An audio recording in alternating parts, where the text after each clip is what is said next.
നമസ്കാരം, ഹലോ ഡോക്ടറിലേക്ക് സ്വാഗതം. നമ്മളിന്ന് ചർച്ച ചെയ്യുന്നത് അസ്ഥിക്ഷയം അല്ലെങ്കിൽ ഓസ്റ്റിയോപോറോസിസ് എന്നുള്ളൊരു അസുഖത്തെക്കുറിച്ചാണ്. ഈ വിഷയം ചർച്ചയിനായി നമ്മോടൊപ്പം ഉള്ളത് തിരുവനന്തപുരത്തെ ഗവൺമെൻറ് ഹോമിയോ ആശുപത്രിയിലെ ആർഎംആയ ഡോക്ടർ ബിന്ദു ജോൺ പുൽപ്പറമ്പിലാണ് ഇപ്പോൾ നമ്മോടൊപ്പം ഉള്ളത്. നമസ്കാരം ഡോക്ടർ. ഹലോ ഡോക്ടറിലേക്ക് സ്വാഗതം. ഈ ഓസ്റ്റിയോപോറോസിസ് അല്ലെങ്കിൽ അസ്ഥിക്ഷയം എന്ന് പറയുന്നത് ഇപ്പം ഒരു പക്ഷേ പണ്ട് പ്രായമായവരുടെ ഒരു അസുഖം എന്നുള്ള തരത്തിലേക്ക് ഇന്ന് മാറി, ഇന്ന് അത് കുറച്ചുകൂടി മുന്നോട്ടത്തേക്ക് വന്നിരുന്നു. അത് യഥാർത്ഥത്തിലൊരു പരിണാമത്തിൻ്റെ ഭാഗമാണ്. യഥാർത്ഥത്തിൽ അത് അസ്ഥിക്ഷയം വരുന്നത് അതൊരു ഏജ് റിലേറ്റഡ് അസുഖം മാത്രമായിട്ട് നമുക്ക് അതിനെ കണക്കാക്കാനായിട്ട് സാധിക്കും. വളരെ റെലവൻ്റ് ആയിട്ടുള്ള ഒരു ഓപ്പണിംഗ് ആണത്. കാരണം പണ്ട് പ്രായം കൂടുതലായിട്ട് വരുന്ന അനുസരിച്ചായിരുന്നു ഈ അസ്ഥിക്ഷയത്തിൻ്റെ അല്ലെങ്കിൽ ഓസ്റ്റിയോപോറോസിസിൻ്റെ സാഹചര്യങ്ങൾ അല്ലെങ്കിൽ സാധ്യതകൾ കൂടിക്കൊണ്ടിരുന്നത്. പക്ഷേ ഇപ്പോൾ ചെറിയ പ്രായക്കാരിലും, അതായത് നമ്മൾ എക്സ്പെക്റ്റ് ചെയ്യാത്ത ഒരു എബവ് 70 അല്ലെങ്കിൽ എബവ് 65 ഒക്കെ കാണപ്പെട്ടിരുന്ന പ്രായം ഇപ്പം വളരെ കുറഞ്ഞു വന്നിരിക്കുകയാണ്. ഇപ്പോൾ ഒരു 40, 45, 50 വയസ്സൊക്കെ ഉള്ളവരിൽ തന്നെ ചെറിയ എന്തെങ്കിലും ഒരു എഫേർട്ടോ സ്ട്രെയിനോ എടുത്താൽ തന്നെ പലപ്പോഴും ഫ്രാക്ചേഴ്സ് വരുന്നതായിട്ട് കാണുന്നുണ്ട്, അല്ലെങ്കിൽ ബോൺ ഡെൻസിറ്റി കുറവായിട്ട് കാണുന്നുണ്ട്. അപ്പം നമ്മൾ ഒരു പണ്ട് എക്സ്പെക്റ്റ് ചെയ്തിരുന്ന ഒരു ഏജ് ഗ്രൂപ്പിൽ നിന്നും ഇപ്പോൾ വളരെ കുറഞ്ഞ് വരുന്നതായിട്ട് കാണുന്നുണ്ട്. അതൊരു ചെറിയ കുറവല്ല, ശരിക്കും പറഞ്ഞാൽ 20, 25 വയസ്സിൻ്റെ തന്നെ ഡിഫറൻസ് ഇപ്പോൾ ഈ ഓസ്റ്റിയോപോറോസിസ് ഉള്ള ആൾക്കാരുടെ ഒരു ഏജ് ആയിട്ട് കാണപ്പെടുന്നുണ്ട്. അപ്പം അതിൻ്റെ ഒരു പ്രധാനപ്പെട്ട ഘടകം നമ്മുടെ ലൈഫ് സ്റ്റൈലിലുള്ള ചേഞ്ച് തന്നെയാണ്. കാരണം നമുക്കിപ്പോൾ ഈ ബോൺ ഡെൻസിറ്റി കുറയാനായിട്ടുള്ള പല ഫുഡ് അല്ലെങ്കിൽ ബെവറേജസ് ഇപ്പം വ്യാപകമായിട്ട് ഉപയോഗിക്കപ്പെടുന്നുണ്ട്. അപ്പോൾ ഇപ്പം ഈ കോക്ക് പോലെയുള്ള അല്ലെങ്കിൽ കാർബണേറ്റഡ് ആയിട്ടുള്ള ഡ്രിങ്ക്സിൻ്റെ ഒരു ഉപയോഗത്തിൻ്റെ കൂടുതൽ ടീനേജേഴ്സിൽ കൂടുതലാണ്.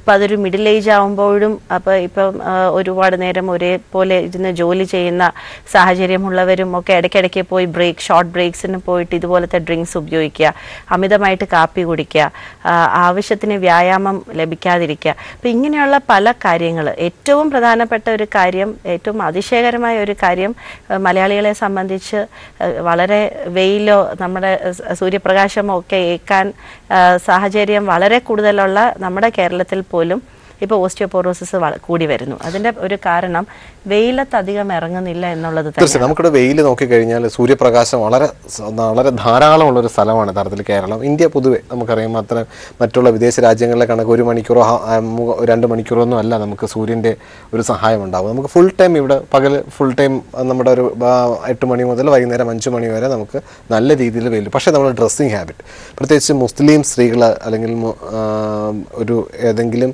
രീതിയിലുള്ള മതോവിശ്വാസവുമായി ബന്ധപ്പെട്ടിട്ടുള്ള നമ്മുടെ ഡ്രസ്സിങ് രീതികൾ, അതായത് ഒട്ടും വെയിൽ കൊള്ളാത്ത രീതിയിൽ നമ്മൾ കവർ ചെയ്യുക. അതല്ലെങ്കിൽ തന്നെ ഇവിടെയൊക്കെ നമ്മൾ കേരളത്തിലുള്ള ആൾക്കാരും ഒരു വെസ്റ്റേൺ രീതിയിലുള്ള ഡ്രസ്സിങ് ഹാബിറ്റാണ് വന്നേക്കുന്നത്. അതൊക്കെ ഫുൾ സ്ലീവ് ഷർട്ട് ഇടുക, പാൻസ് ഇടുക.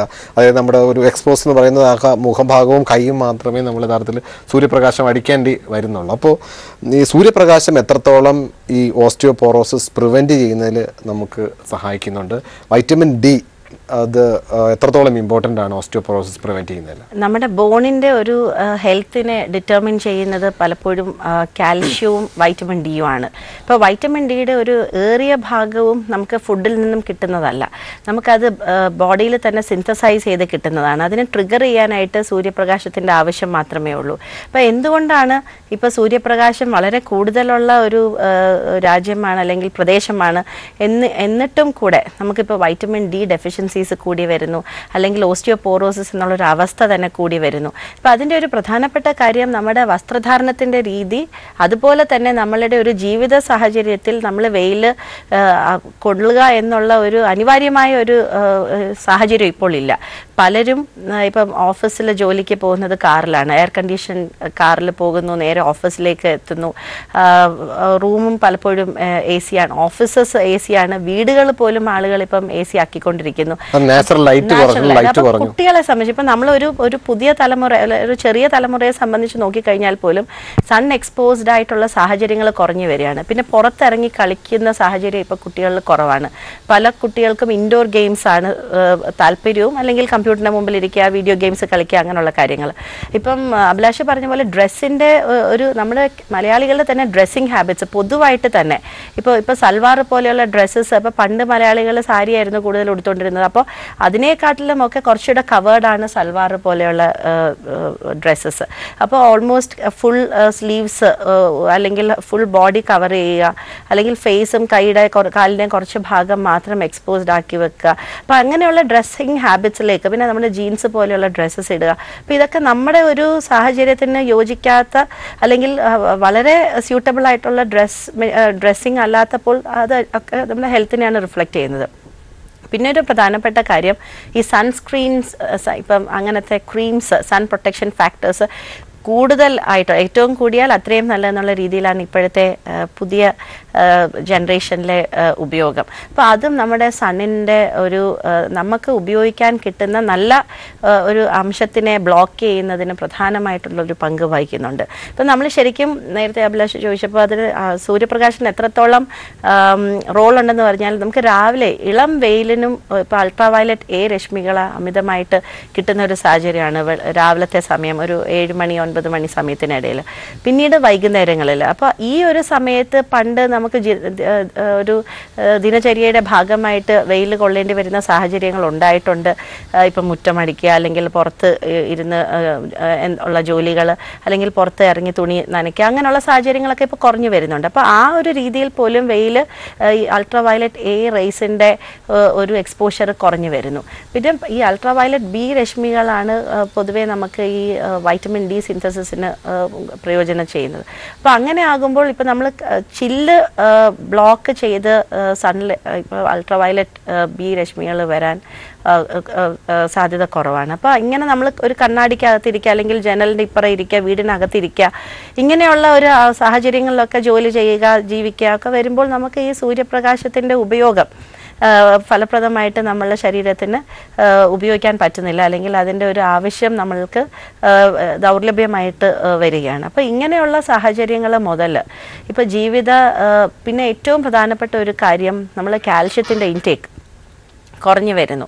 ഇപ്പം ഞാൻ മനസ്സിലാക്കുന്നത് നമ്മളുടെ ഇവിടുത്തെ ഒരു മലയാളിയുടെ ഒരു ആവറേജ് ഡയറ്റിൽ ഒരു ചെറിയ പ്രായം കഴിഞ്ഞു കഴിഞ്ഞാൽ പലപ്പോഴും കാൽഷ്യം അല്ലെങ്കിൽ പാൽ ഉൽപ്പന്നങ്ങൾ, തൈര്, കൂവരവ് ഇങ്ങനെയുള്ള ഉപയോഗം പിന്നീട് അങ്ങോട്ട് കൂടേണ്ട സമയത്ത് കുറഞ്ഞു വരികയാണ് ചെയ്യുന്നത്.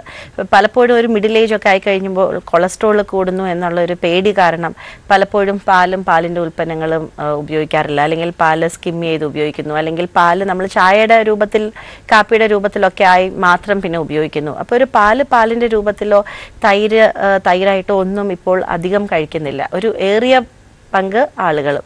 അപ്പോൾ കാൽഷ്യത്തിൻ്റെ ഒരു നാച്ചുറൽ സോഴ്സസ് നമ്മൾ ഉപയോഗിക്കുന്നില്ല. കൂവരവ് ചെറിയ കുട്ടികൾക്ക് കൊടുത്തു കഴിഞ്ഞു കഴിഞ്ഞാൽ പിന്നീട് നമുക്ക് പ്രായമായി കഴിഞ്ഞ് എന്തെങ്കിലും ഒരു അസുഖം വന്നു കഴിഞ്ഞാൽ നമ്മൾ റെക്കമെൻഡ് ചെയ്യുമ്പോൾ മാത്രമാണ് കൂവരവ് കഴിയുക. ഇപ്പോൾ കൂവരവ് എടുത്ത് പറയാൻ കാര്യം എന്ന് വെച്ചാൽ വളരെ സേഫ് ആയിട്ടുള്ള, വളരെ റിച്ച് ആയിട്ടുള്ള ഒരു കാൽഷ്യം സോഴ്സാണ്.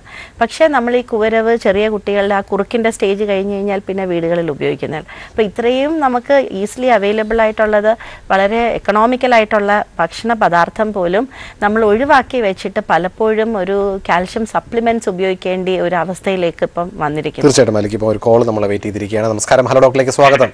ആരാ സംസാരിക്കുന്നത്? ഡോക്ടർ നമ്മുടെ പോണ്ടല്ലോ, സംശയം ചോദിച്ചോളൂ. സർ പറഞ്ഞോളൂ. സർ പറഞ്ഞോളൂ.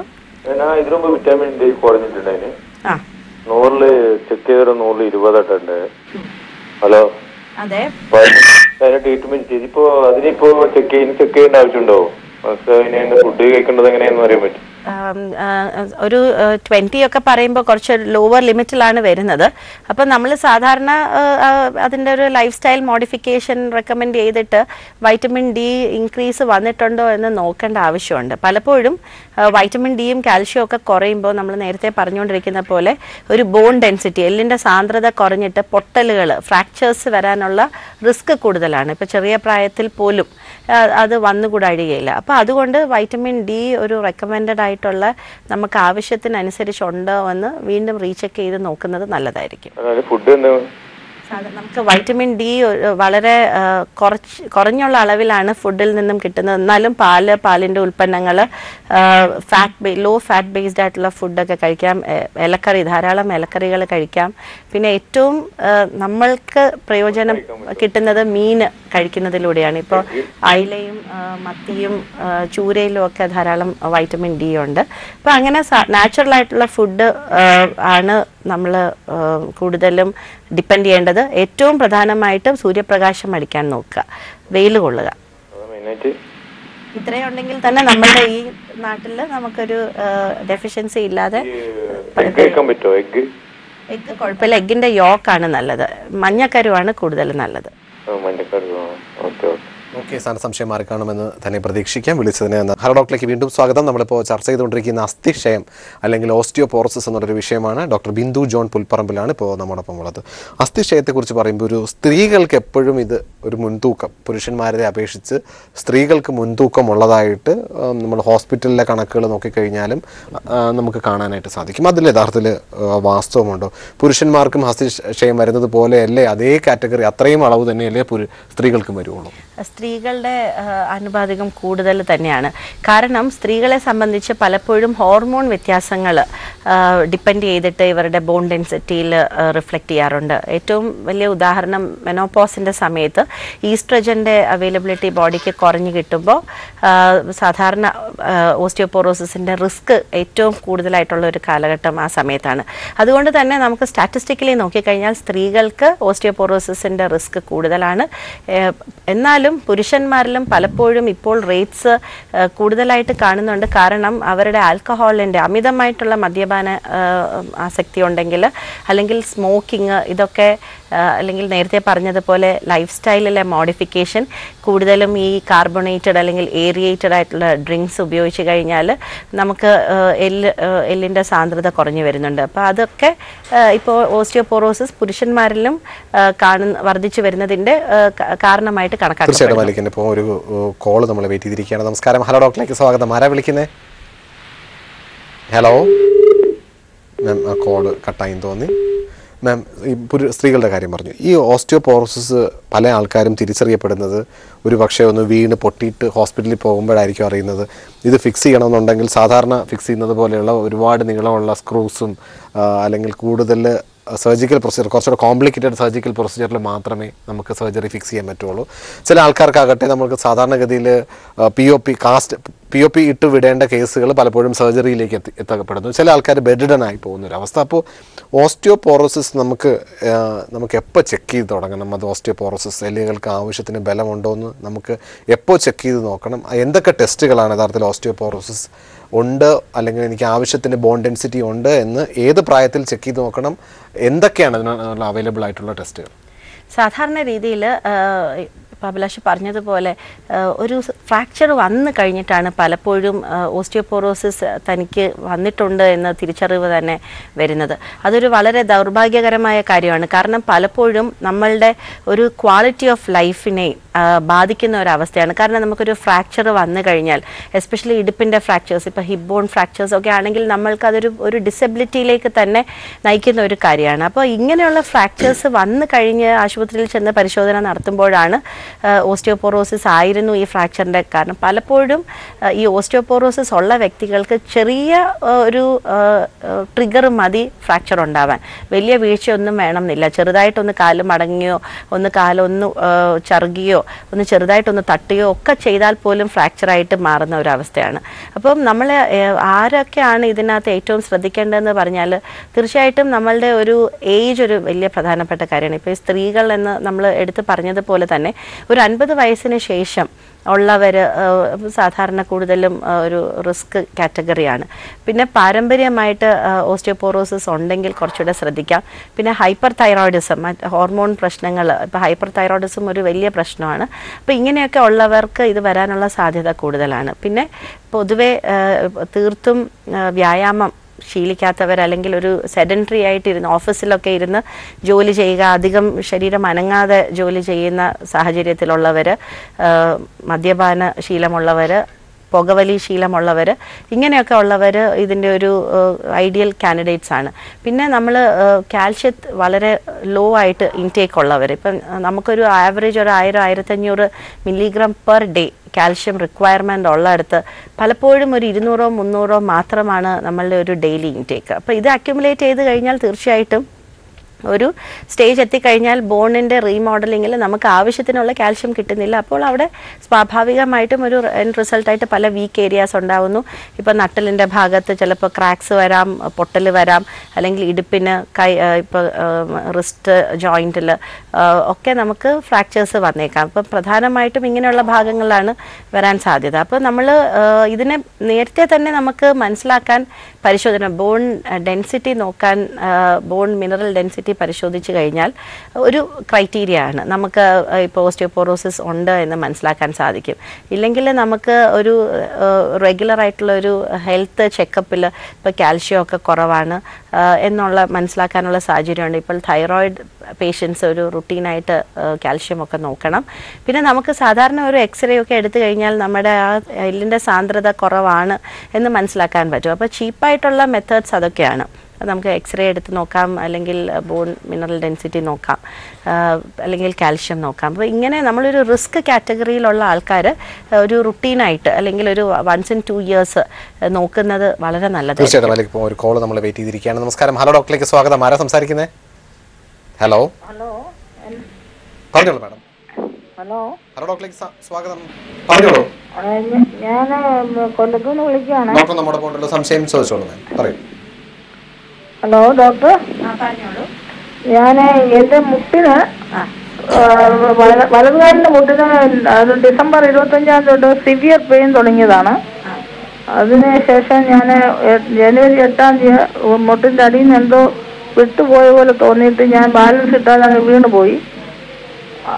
അത് കഴിഞ്ഞിട്ട് ഞാൻ കിഴിയിടിയിലും വിരിച്ചിലും കഴിഞ്ഞ് ഞാൻ നടന്നു തുടങ്ങി, സപ്പോർട്ടില്ലാതെ നടന്നു തുടങ്ങി 2-3 ദിവസത്തേക്കാകും. അതിനുശേഷം വീണ്ടും റെസ്റ്റ് എടുത്തെങ്കിലേ ഇത് ശരിയായിട്ട് ക്യൂർ ആവുള്ളൂ ഡോക്ടർ. എനിക്ക് റെസ്റ്റ് കിട്ടാത്തതുകൊണ്ട് എനിക്ക് വീണ്ടും പഴയ പോലെ സിവിയർ പെയിൻ ആയിപ്പോയി. പിന്നെ ഞാൻ ഒരു ഓർത്തോ ഡോക്ടറെ കണ്ടിട്ട് അതിനൊരു മൈനർ സർജറി ചെയ്തു. ഇത് ലാറ്ററൽ ലിഗമെന്റ് റിലീസോ അങ്ങനെ എന്തോ, എനിക്ക് അതിന് അത്ര ക്ലിയർ ആയില്ല എന്തോ ആണെന്നുള്ളത്. അപ്പം ഡോക്ടർ പറഞ്ഞാൽ ഇതിൻ്റെ ഇവിടെ ഇടയ്ക്ക് സ്പേസിങ് കൊടുത്താണെന്നാണ് പറഞ്ഞത്. അതിൻ്റെ ശേഷം ഈ ഇടത്ത് വെച്ച് അത് പെയിനെല്ലാം മാറിയെങ്കിലും എനിക്ക് ലെഫ്റ്റ് സൈഡിലൊരു നെർവ്സിനങ്ങ് ഭയങ്കര പിടുത്തം. അപ്പം സ്റ്റെപ്പ് കയറാനും ഇറങ്ങാനും ഒക്കെ വലിയ ബുദ്ധിമുട്ടാണ്. അപ്പം ലെഫ്റ്റ് സൈഡിലോട്ട് ഇപ്പം കൂടുതൽ പ്രഷർ വരുന്നതുകൊണ്ട് ലെഫ്റ്റ് സൈഡിൽ നട്ടലിന് നേരത്തെ ഒരു കുറച്ച് വർഷങ്ങൾ മുമ്പ് എനിക്ക് നട്ടലിൻ്റെ അവിടെ താഴേക്കൊരു വെയിൻ അങ്ങ് ഭയങ്കര പെയിനായിരുന്നു. പിന്നെ അതിന് ഫിസിയോതെറപ്പി ഒക്കെ കഴിഞ്ഞിട്ട് കുറച്ച് നാളായിട്ട് കുറച്ച് സൂക്ഷിച്ചൊക്കെ പോകുന്നു. വലിയ പെയിനൊന്നും ഇല്ലാതെ ഇങ്ങനെ പോവുക. ഇപ്പം ഈ സമയത്ത് ഇത് കഴിഞ്ഞ് ഇതും കൂടെ ആയപ്പോൾ എനിക്ക് ഒട്ടും നിൽക്കാൻ വയ്യ, ഒരു സംഗതിയും ചെയ്യാൻ വയ്യാത്ത ഒരു സിറ്റുവേഷനായി മാറിയിരിക്കുക. ലെഫ്റ്റിലും റൈറ്റിലും കയറാനും ഇറങ്ങാനും ഒക്കെ വലിയ പ്രയാസം, നടക്കാനും. എനിക്കിപ്പോൾ 67 വയസ്സ്. അന്ന് മുട്ടിന്റെ എക്സ്റേ എടുത്തിരുന്നല്ലോ അല്ലേ? അപ്പം തേയ്മാനമാണെന്നാ പറഞ്ഞത്. അതെ, സിംറ്റംസ് കേട്ടിട്ട് കുറച്ചുകൂടെ ഒരു ഡീജനറേറ്റീവ് ചേഞ്ചസ് പോലെ, അതായത് നമുക്ക് ഇപ്പോൾ എല്ലിൻ്റെ തേയ്മാനം അത് പ്രായത്തിൻ്റെ ഭാഗമായിട്ട് വരുന്ന ചേഞ്ചസ് ആണ്. അപ്പോൾ അത് നമുക്ക് ഓവർ വെയിറ്റ് ആയിട്ടുള്ള ആൾക്കാർക്ക് അതിനുള്ള റിസ്ക് കൂടുതലാണ്. അല്ലെങ്കിൽ വെയർ ആൻഡ് ടയർ, നമ്മൾ കാലപ്പഴക്കം കൊണ്ട് നമ്മൾ അമിത ഉപയോഗം കൊണ്ട് അല്ലെങ്കിൽ വണ്ണം കൂടുന്നത് കൊണ്ട് നമുക്ക് ആ നീ ജോയിൻറ്റിലെ പ്രഷർ കൂടിയിട്ട് അപ്പോൾ അതിൻ്റെ ഇടയിലൊക്കെ വരുന്ന അതിൻ്റെ ലിഗമെൻറ്റിൻ്റെ അല്ലെങ്കിൽ ആ ജോയിൻസിന് തന്നെ ഡീജനറേറ്റീവ് ചേഞ്ചസ് വരും. ഇപ്പോൾ ലിഗമെൻറ്റിന് വീക്ക്നെസ് വന്നിട്ടുണ്ട്. അപ്പോൾ അത് വേറൊരു ആസ്പെക്റ്റാണ്. പക്ഷേ ഇത് നമുക്ക് വെയിറ്റ് കുറച്ചിട്ട് കുറച്ച് ഫിസിയോതെറാപ്പിയുടെ ഒക്കെ റോളുണ്ട്. പിന്നെ നമ്മൾ കുറച്ചൊക്കെ മോഡറേറ്റ് ആക്ടിവിറ്റി ഒക്കെ ഡോക്ടറിന് അത് റെക്കമെൻഡ് ചെയ്യാൻ പറ്റും. ഒരാളുടെ അവരുടെ ഇപ്പോൾ ഉള്ള ഒരു അവസ്ഥ അനുസരിച്ചിട്ട് എന്തൊക്കെ ചെയ്ത് ഇതിനെ മോഡിഫൈ ചെയ്യാം എന്നുള്ളത്. പിന്നെ പെയിൻ മാനേജ്മെൻറ്റ് ചെയ്യാൻ പറ്റും. പിന്നെ അമിതമായിട്ടുള്ള വെയിറ്റ് കൺട്രോൾ ചെയ്യാനായിട്ടുള്ള ഡയറ്റ് നോക്കേണ്ടി വരും. അപ്പം ഇങ്ങനെ ഒരുപാട് കാര്യങ്ങൾ ശ്രദ്ധിച്ചു കഴിഞ്ഞാൽ മാത്രമേ ഈ ഒരു അവസ്ഥയിൽ നിന്നും താൽക്കാലികമായിട്ടൊരു ശമനം കിട്ടത്തുള്ളൂ. നമുക്ക് ഇവിടെ ഒരു പെർമനൻ്റ് ആയിട്ടുള്ളൊരു സൊല്യൂഷൻ, ഒരു 100% ഒരു പഴയ ഒരു അവസ്ഥയിലേക്ക് വരാൻ സാധിക്കില്ല. എങ്കിലും ഇപ്പോൾ ഉള്ളൊരു അവസ്ഥ നമുക്ക് ഫർദർ മോശമാവാതെ, വളരെ പെട്ടെന്ന് മോശമാവാതെ നോക്കാൻ മരുന്നുകളും ഫിസിയോതെറാപ്പിയും ലൈഫ് സ്റ്റൈൽ മോഡിഫിക്കേഷനും ഹെൽപ്പ് ചെയ്യും. അപ്പം അത് നോക്കുന്നത് നല്ലതാണ്. ഓക്കെ, മാഡത്തിൻ്റെ സംശയം മാറിക്കാണുമെന്ന് തന്നെ പ്രതീക്ഷിക്കാം. വിളിച്ചതിന് നന്ദി. ഈ ഓസ്റ്റിയോപോറോസിനെ കുറിച്ച് പറയുമ്പോൾ, നേരത്തെ പ്രിവെൻറ്റ് ചെയ്യുന്നതിൻ്റെ കാര്യങ്ങളെക്കുറിച്ച് പറയുമ്പോൾ നമ്മൾ എപ്പോൾ തുടങ്ങണം ഇതിൻ്റെ ഒരു പ്രിവെൻഷൻ ആസ്പെക്ട്? യഥാർത്ഥത്തിൽ നേരത്തെ ഓസ്റ്റിയോപോറോസിസ് ആയി കഴിഞ്ഞതിന് ശേഷം ഇതിനൊരു ചികിത്സയുണ്ടോ? വളരെ പ്രസക്തമായിട്ടുള്ളൊരു പോയിന്റാണ്. കാരണം പലപ്പോഴും ഒരു ഫ്രാക്ചറോ അല്ലെങ്കിൽ ഒരു ഡിഫിക്കൽറ്റിയോ അല്ലെങ്കിൽ പെയിനോ ഒക്കെ ആയി കഴിഞ്ഞിട്ടാണ് ഇതിനെക്കുറിച്ച് ചിന്തിക്കുന്നത്. അപ്പോൾ നമ്മൾ പിന്നീട് നമുക്ക് പലപ്പോഴും നമുക്ക് ലിമിറ്റേഷൻസ് ഉണ്ട് വീണ്ടും പഴയ അവസ്ഥയിലേക്ക് എത്താൻ. തീർച്ചയായിട്ടും അതിലേക്ക് ഇപ്പോൾ ഒരു കോൾ നമ്മൾ വെയിറ്റ് ചെയ്തിരിക്കുകയാണ്. നമസ്കാരം, ഹലോ ഡോക്ടറിലേക്ക് സ്വാഗതം. ആരാ വിളിക്കുന്നത്? ഹലോ ഡോക്ടർ, ഞാൻ കായംകുളത്തുനിന്നാണ് വിളിക്കുന്നത്. ഡോക്ടർ, നമ്മുടെ സംശയം പറയൂ. എൻ്റെ മകൾക്ക് വേണ്ടിയാണ് വിളിക്കുന്നത്. മോളുടെ 20 വയസ്സുണ്ട്. മോളുടെ കാലിൽ വണ്ടി ഒന്ന് വീണ്. എക്സ്റേ എടുത്ത് എക്സ്റേ കുഴപ്പങ്ങളൊന്നുമില്ല. ലെഗമെന്റീസ് ചെറിയ ചതവുണ്ടെന്ന് പറഞ്ഞു. പക്ഷെ ഇപ്പോഴും കുഞ്ഞിന് കാല് തറത്തൊടുന്ന ബുദ്ധിമുട്ടുണ്ട്, വേദനയുണ്ട്. എത്ര കാലം മുമ്പാണ് ആക്സിഡന്റ് പറ്റിയത്? 3 മാസമായി. അത് കുറച്ചുകൂടെ ഫിസിയോതെറാപ്പി ഒക്കെ കണ്ടിന്യൂ ചെയ്യണം. ഇപ്പോൾ പെയിനിന് മെഡിസിൻസും കൂടെ വളരെ പെയിൻഫുൾ ആണെങ്കിൽ മരുന്ന് കഴിക്കുക. പക്ഷെ കൂടുതലും ഫിസിയോതെറാപ്പിക്കാണ് റോൾ ഉള്ളത്. ശരി, അതിൻ്റെ എത്രത്തോളം ഫ്രാക്ചർ ഉണ്ടെന്നുള്ളത് ഡിപ്പെൻഡ് ചെയ്തിട്ടിരിക്കും തിരിച്ച് പൂർവാവസ്ഥയിലേക്ക് വരുന്നത്. അപ്പോൾ പലപ്പോഴും ഒരു 3 മുതൽ 6 മാസം കൊണ്ട് തന്നെ നല്ല രീതിയിൽ ഫിസിയോതെറാപ്പി ഒക്കെ ചെയ്ത് കഴിഞ്ഞാൽ കുറേയൊക്കെ മെച്ചം വരും. ഓക്കെ, മാഡത്തിന് സംശയം മാറിക്കാണുമെന്ന് തന്നെ പ്രതീക്ഷിക്കാം. വിളിച്ചതിന് നന്ദി. ഞാൻ നേരത്തെ പറഞ്ഞുകൊണ്ടിരുന്നത് നമുക്ക് പ്രിവെൻഷൻ എപ്പോൾ തുടങ്ങാമെന്നുള്ളതിനെ കുറിച്ച് നമ്മൾ വളരെ നേരത്തെ പ്രിവെൻഷൻ തുടങ്ങണം. വളരെ നേരത്തെ എന്ന് പറയുമ്പോൾ ശരിക്കും പറഞ്ഞാൽ അമ്മ ഗർഭിണിയായിരിക്കുമ്പോൾ ഒരാളുടെ ഗർഭാവസ്ഥയിൽ തന്നെ ഇതിൻ്റെ ഒരു പ്രിവെൻഷൻ തുടങ്ങണം എന്നുള്ളതാണ്. കാരണം പലപ്പോഴും അമ്മ കഴിക്കുന്ന ഫുഡ് ഡിപ്പെൻഡ് ചെയ്തിട്ടാണ് കുട്ടികളുടെ ഒരു ബോൺ സ്ട്രക്ചർ പോലും ഡിപ്പെൻഡ് ചെയ്യുന്നത്. അത് അമ്മ കഴിക്കുന്ന പോസിറ്റീവായിട്ടുള്ളൊരു ഫുഡ്സും നെഗറ്റീവായിട്ടുള്ളൊരു ഫുഡ്സും രണ്ടും ഡിറ്റർമിനിങ് ആണ്.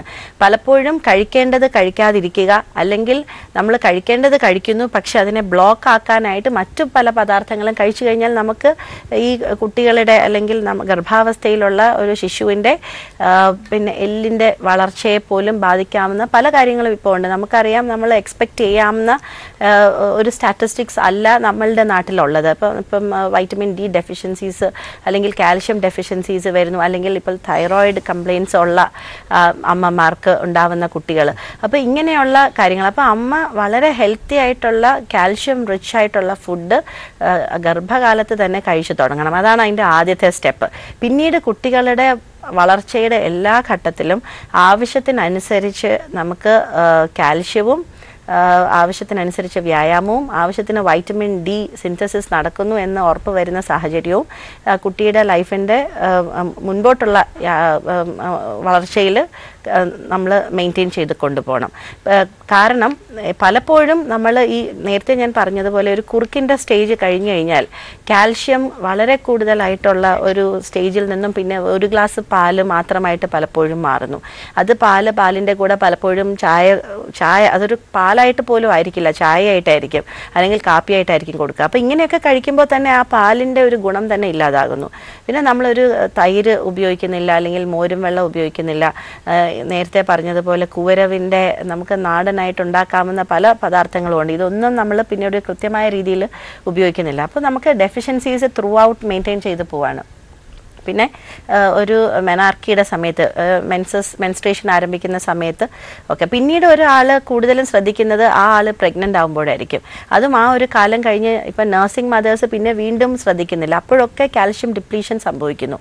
അപ്പോൾ ഇങ്ങനെയുള്ള വളരെ ഡിപ്ലീറ്റഡ് ആയിട്ടുള്ള ഒരു അവസ്ഥയിൽ പോകുന്ന ഒരു സ്ത്രീയെ സംബന്ധിച്ച് ഒരു 40-45 വയസ്സൊക്കെ ആകുമ്പോൾ തന്നെ ബോൺ ഡെൻസിറ്റി കുറഞ്ഞു കാണും. ഗർഭാവസ്ഥയെ തന്നെ നമ്മൾ ശ്രദ്ധിക്കണം എന്നുള്ളത് തന്നെയാണ് ഡോക്ടറുടെ നിർദ്ദേശം. ഈ തിരക്കേറിയ സമയം നമ്മുടെ പീപ്പിൾ ടിവിയോട് സഹകരിക്കുകയും നമ്മുടെ പ്രേക്ഷകർക്ക് വേണ്ടിയിട്ട് ഓസ്റ്റിയോപോറോസിസ് എന്നുള്ളൊരു വിഷയത്തെക്കുറിച്ച് വളരെ ലളിതമായി തന്നെ പറഞ്ഞു തന്നില്ല. ഇനി ഒരു അവസരത്തിൽ തീർച്ചയായിട്ടും വീണ്ടും കാണാം.